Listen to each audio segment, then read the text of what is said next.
Hi y'all, thanks for checking out my video. It truly means a lot because I love making DIYs and sharing them with everyone. Today I am showing you my rendition of a Stratton home decor wall art that I saw on Kohl's not too long ago because I'm trying to well, not cover, but decorate my boring walls. And I'm trying to show them some kind of love. And I was just looking for some ideas, and I came across this, but I didn't want to pay the prices that I saw. So I thought, can I make this myself? Because I tend to change my decor in my house all the time. So buying something for a lot of money just doesn't sit well with me. This video will be a complete time lapse because this is such a lot when it comes to actually making this DIY. So you'll be seeing everything in speedy form. So you're going to firstly start off by printing out the picture that you want and putting it on your foam board. I got the foam board from Dollar Tree, and I will put the link to a site where you can go to print out any size poster from an image, and that's what I did with this one. It took me some trial and error to get it to actually work and to fit the foam board, but you would have to learn it on your own. If you want me to do a video on that, just let me know and I'll do it for you guys. But I'm using my heat knife, and I love this thing. I put that also in the description box because this thing works on every single thing that I want to do a DIY on, and it is so much better than an X-Acto knife, especially when you have to do a lot of cutting. So kudos to whoever invented the hot knife because I freaking love it. But you're going to first make sure you tape down your image onto the foam board using some clear tape. Any kind of tape will work, but I'm using clear tape. And then you're just going to take your time to cut out the image on the foam board piece by piece, and you have to make sure you're doing the actual corners really well. And I had to learn because I messed up maybe like a board or two with this hot knife, and use something to prop it up is perfect because at least it gives you the ability to poke down and just move around versus you trying to finagle the foam board with the picture with one hand and using a hot knife on the other hand. That's a major total possible destruction of you burning yourself or anything like that. So having it placed upon something when doing the cutouts would be ideal.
So finally, I am done cutting and I'm going to start painting.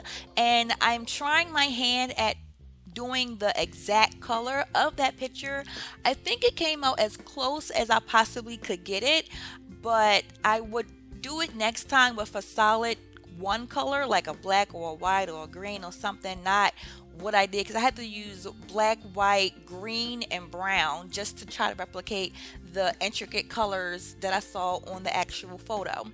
Also, when I actually cut this out of the foam board, as you can see, I did not cut the design out of the foam board because I wanted it to be as flat as possible. I knew foam boards curl a little bit, but once I cut this out, it curled not a lot, but it curled too much where it would not lay flat against my wall, which is why you saw it hanging, I mean not hanging, you saw it leaning against the wall in the beginning of my video. So I think cutting out two at a time, or finding a way to have a stick in the back or something like that to keep it straight would be ideal, so it can hang on the wall and not curl outward. But that's just an idea.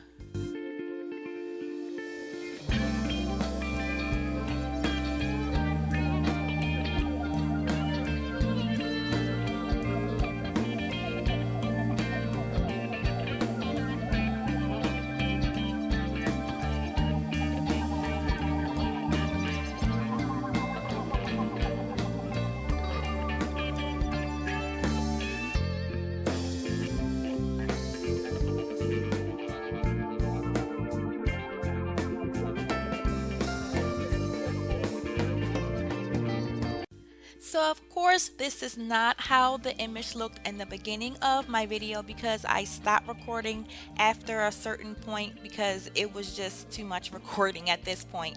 But I do want to thank you for sticking around, checking out my video. If you liked it, please give me a thumbs up. If you're a new subscriber, hi, thank you so much for being a part of my YouTube life. Also, if you're not a subscriber, please hit the button so you can be aware of my new videos and you can come along my journey with my future DIYs. Thank you guys so much and have a wonderful day.